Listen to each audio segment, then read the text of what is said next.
Well, guys, it's finally happened. The NBA market is back in full swing. The charts, they're all green. There's green everywhere. Arrows are going up, percentages are going up. We're back, baby. What's going on, guys? Northeast Ohio, old sports cards here for our little week in review video. We're going to be all NBA today. I don't really have anything significant to touch on from the other sports. YouTube nonsense down below, like, comment, sub, all that jazz. Links to Market Movers, which is the tools that we use in our videos. And there is a coupon code for 20% off your first purchase, whether that's monthly, yearly, whatever. Let's get into it. We got a lot of stuff to cover today. So I did the video yesterday about NBA draft impacts. I did one earlier this week about free agency impacts. We're going to kind of summarize all this stuff into one. It has been a wild and crazy week in the NBA with probably even more nonsense to come over these next couple weeks as free agency, or week really, as free agency still sorts itself out. So for the most part, pretty much everyone's going up, except for there is a big loser this week, and that is Klay Thompson. Klay Thompson obviously tore his Achilles earlier this week, coming off an ACL tear on the opposite leg. Rough stuff for Klay Thompson. I never wish injury on anybody, but it doesn't really hurt my heart as a Cavs fan to see the Warriors dynasty potentially crumble. So his stuff is pretty much down 20 to 30% across the board. I have up his 2012 Prism, PSA 10, PSA 9, and Raw. And they kind of split the gambit. And I assume this stuff is going to go down a lot more. Not many have sold. I'm assuming most people that are into him are just may ride this out. I don't know. A lot of pop counts are low on this stuff too. But if you were really heavy in the Klay Thompson, good luck, because coming back from an ACL and an Achilles and missing 2 seasons, if anyone can do it, it's probably him from everything I've ever heard about him. But he's not a spring chicken anymore. I'm sure he's obviously going to return to the NBA, but I don't know that we ever see the Klay Thompson that we last saw, where he's going off for 30-point quarters or whatever the hell he is doing. So, but all right, off Klay, let's get to the fun stuff. We are sitting here basically 1 month away from the NBA season starting, and it's full buy mode now. Everyone's buying for the most part, it seems like. If you follow a lot of Facebook groups, it's a good way to kind of get a feel for what's going on. We talked about this earlier in the week. The Suns guys are extremely trendy. A lot of people are all over that Suns bandwagon. A lot of people are all in on SGA, since he's been left behind as the lone man standing on that squad. And a bunch of other players are popping off on their prices. There's tons of guys this week up 20 to 30%, up 30 to 50% over 2-week periods. I pulled some 2-week charts, some 1-week charts. So first up the bat, SGA, PSA 10 base Prism for the week is up 40%. Started the week out at 239 and is ending the week at 330. And this thing has just been on a steady increase since the CP3 trade. And it was actually slowly trending up prior to that. This just kind of lit the match and sent him going crazy. So, yeah, his stuff's going way up pretty much across the board. His base Prism's up, his raw Prism's up, his red, white, and blue stuff's up. I have not dug into his optic too much yet. The next thing I think I'm going to do, maybe for Tuesday night, is look to see if we can find some stuff that got left behind in this rise. This Prism stuff's popping off first like normal. Are there some things that kind of got forgotten about that haven't seen the increase yet that maybe we can jump on? So I'm going to spend today and Monday kind of digging into some stuff when I'm not working to see if we could find anything like that. And if I come across anything, we will toss a video up on it on Tuesday. So yeah, SGA going crazy. Once again, that team is not going to win, but SGA is going to get all the stats and put up big numbers. Next on our lists, on the opposite side of that CP3 trade, we talked about him earlier in the week, Ayton. This is his Silver Prism PSA 10. This thing was a rocket ship this week, up 97%. It started the week off at 400 and is ending the week off at almost 800. Once again, low pop card ish, 1200. So that's not too bad, but yeah, up 100% on the week on his PSA 10 Prism. I'm telling you guys, this Sun stuff is crazy. Continuing on with that silver, let's look at his base stuff. This is his base PSA 10 Prism and his base PSA 9 Prism. Once again, this is one's over a 14-day period. I'm sorry, 7-day period. 7-day period. I double check my math. Once again, I did 14-day charts on some of this stuff. So 7-day period for Ayton on his PSA 10 and 9 base Prisms, up 50%, both of them. And if you notice, the PSA 9 is actually up a few more percentage points than the 10. We talk about that a lot, that sometimes you're better off going with the 9s. You actually make a little bit more money buying multiple of the 9s than you do the 10s.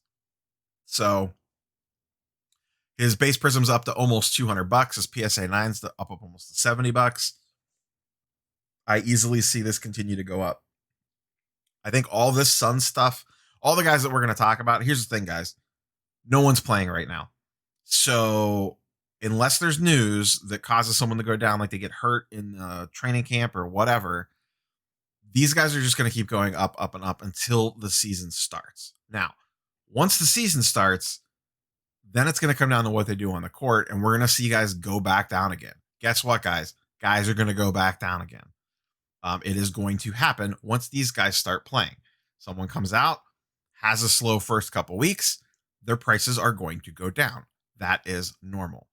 It is not just continuous up on the scales. It is when they're not playing sometimes. Now that we've come out of the dip, we are officially out of that dip. Sports card collector investor Jeff last Sunday in his video, I think it was last Sunday, did a great video about this U-shaped bull where everything went to crap in mid-August and then everything started coming out of it in mid-October and has been slowly ticking up since. And then this past week, like I thought would happen, once this NBA season news cycle picked up, all these prices are taking off now, even for guys that teams weren't drastically impacted by the opening of free agency and the NBA draft. Cam Johnson, base PSA 10 Prism. Low pop on this because it's a 2019 and he wasn't too hot until like right at the end of the season. He's up 60% on the week, all the way up to 128 now for his PSA 10 Prism. I forget what his RAWs are going for. He's one I would actually maybe consider selling right before the season starts. I don't know that he's going to be able to put up the numbers to justify his massive price increases that he's seen, especially since as cheap as people have gotten in on him. Maybe he can. There's just a lot of usage rate chewed up on that team already, especially with CP3 coming. You have CP3, you have Booker, and you have Ayton. There's only one basketball. And they've made some moves that he may not even be starting anymore. He probably will be, but he might not be. We'll see. To see how things shake out. So if you locked in the good profit on Cam Johnson, I might dump him before the season starts. I am putting a list together. I've had tons of people ask me this over the last couple videos in the comments. I am going to put together a list of players that I would consider selling prior to the season starting. Now, I'm going to wait to do that. I'll probably put that out like a week before the NBA season starts, maybe 2 weeks, because I kind of want to see what some of these prices do on some of these guys over the next couple weeks because it could influence who I think are sales. So we'll see where that ends up. But I've been working on that in the background and tracking some guys. So that is coming. I've gotten lots of requests for that. Luka, good old Luka. I put a full 14-day chart on Luka. So this goes back to early October. But over the last 14 days, he is up 20%. He started this 14-day period off at 1,400 and is up to 1,700. And they really haven't done anything in free agency. They made a bunch of trades, some work around the edges trades, bringing in Josh Richardson, sending out Seth Curry, and drafting Tyrell Terry and a few other little odds and ends of things. But Luka's stuff is 100% on the rise. I easily think this is going to be a 2K card again. It was in the bubble. It was over 2K. It got up to 2,200, I believe, as a high, maybe even a little bit higher. And I think we are straight heading for this to be a $2,000 card again. Yes, the pop count is high, but Luka, of the younger crop of players, is the most popular by far. Everyone is all in on Luka. So when that's the case, a 14K pop count is small as long as the demand is there. And as of right now, the demand is there. And I don't see that changing. Luka up 20%. And that's pretty much, once again, across the board. A lot of Luka's stuff is up. Once again, I'm going to look the next couple of days to see if I could find anything that is not matching these price movements that maybe we could jump on, that has not followed the Prism rise yet like it normally does. Trae Young. The Hawks just today, I'm recording this Saturday night for first thing this morning. Sorry, timey-wimey. The Hawks have made a ton of moves. And this isn't even priced into this yet. This chart's going back, once again, 14 days on this chart. Sometimes I like doing the 14-day charts because you could see the trend lines a little bit better and where it really takes off. If I do a 7-day chart, it's just a line going diagonal across the screen. So on some of this stuff, I like to show the trends. Trae Young stuff all week has been going crazy. And really, it's been going crazy before that. You could see on this 14-day chart, it started at $100, ended at $150, up $54, up 53%. And this is just his raw Prism, nothing crazy. And I think he's going to I think his stuff's really going to take off the next couple weeks. The Hawks are about to get super, super trendy. They already were, and now they signed Danilo Gallinari. They brought in Rondo, and they brought in Chris Dunn. Rondo and Dunn Rondo was once a superstar, but is obviously a role player now. And Dunn are both very good defensive backcourt players, and that is the Hawks' biggest problem, is the defensive backcourt. And now you have Gallo coming in, plus some other moves that they've made and some other moves that they're probably still going to make. I think they still have a lot of salary cap space.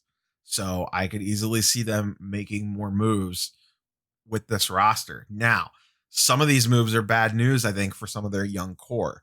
I would not be thrilled if I was big into DeAndre Hunter today. Maybe even John Collins could get moved. We'll see. I don't think so, but they got a little bit of a logjam there in the front court now, all of a sudden, with Cabela and Collins and the guy that they drafted. I forget his name off the top of my head. And Gallo plays a lot of 4. I mean, he could play the 3 too, but we'll see what happens there. But regardless, the larger point here is Trae Young stuff is on freaking fire. Let's look at some of his graded stuff. His PSA 10 Prism over the same period, up 28%. So his raw is actually moving a little bit faster in this case. A lot of that, I'm guessing, is because of the lower price point to entry and also people buying it up to try to grade. But his PSA 10 up 30%, up $150, was $500 to start. Once again, this is a 14-day period on this one as well. Started the 14-day period off at $500, is up to $650, up a full 28% in 2 weeks. And I could easily see this, looking at this chart in 14 days from now, and it being up another 28%. I would not be surprised by that at all, especially with the moves that they've made. Like I said, that team has gotten extremely, extremely buzzy lately. And justifiably so. Good old MPJ. We talk about him all the time. Now, I just saw right before I started recording this that Millsap's coming back to the Nuggets. So that's kind of intriguing. That's probably going to damper a little bit of MPJ love, but I really do think the genie's out of the bottle on him. Once again, 14-day chart here, up 20%. So from 220 to 260. And once again, this is pretty much across the board with him. His raws are up, his red, white, and blues are up, his silvers are up, his optic stuff looked like it was up as well.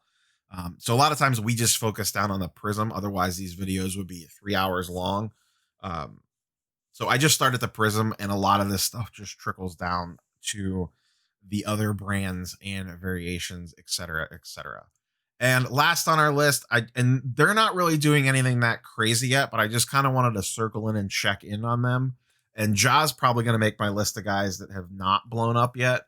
But Ja and Zion, and this is over a 2-week period. Ja's up 10% or 9%, and Zion's up 15%. So Ja's almost up to $500. Zion's up to 675. So he's creeping up towards 700 again. I'm surprised Ja hasn't gone higher. I'm wondering if people are starting to realize that the Grizzlies probably are not going to make the playoffs this year. I know they got very close last year, but to me, the West is better this year than it was last year, and I could easily see them having trouble getting through. Jaren Jackson Jr. is not expected to start the season. We don't know when he will be back yet, and I assume they're going to kid gloves him once he is able to come back. And not that Justice Winslow is a huge piece, but it's also come out that he's not going to be ready for the season to start. I still think Ja's absolutely fantastic, and he's going to, be a highlight reel every night. So I'm not concerned about his card prices. But I think it may hurt their ceiling a little bit if they can't make a run for like the 7th or 8th seed or the play-in tournament now. And same with Zion. Pelicans are making moves. They brought in Steven Adams this weekend and a few other guys, but Drew Holiday went out. I'm not sure how that team shakes out. Obviously, last season in the playoffs or in the bubble games, they looked like trash. We'll see what happens with Zion. Spoilers, Zion's probably going to make my video of guys to sell before the season starts, at least to some degree or another. I've talked about this a billion times on this channel. I'm extremely concerned about Zion as a long-term hold. I will probably look to move a good portion of my Zion stuff before the season starts and set some of it aside that I want to hold as a just in case. But I will make more than enough profit. I've actually already well beyond even on Zion. He could fall off a bridge tomorrow, and what I was stuck holding would suck because it would be lost money, but I wouldn't be like upside down on him or anything because I've been pretty aggressive about selling him. During the NBA shutdown prior to the bubble, I sold off a lot of my Zion stuff that I had back then. So that's all I have for you guys today. Sorry for the whirlwind. There's a lot going on. I could have easily pulled out more players on this list. I could have gone for another 30 minutes on this easily because the NBA market's just nuts right now. It's not full blown like it was during the shutdown, during the summer, but it's definitely picking right back up again. Oh, and by the way, if you thought that, and I should have mentioned this at the top, that the NBA overreaction market was going to calm itself down from this past summer, you're wrong, by the way, because Kelly Oubre got traded to the Golden State Warriors and his prices went nuts.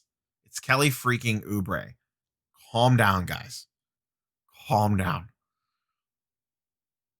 Maybe he like goes to some crazy level with the Warriors, but I just do not see it happening.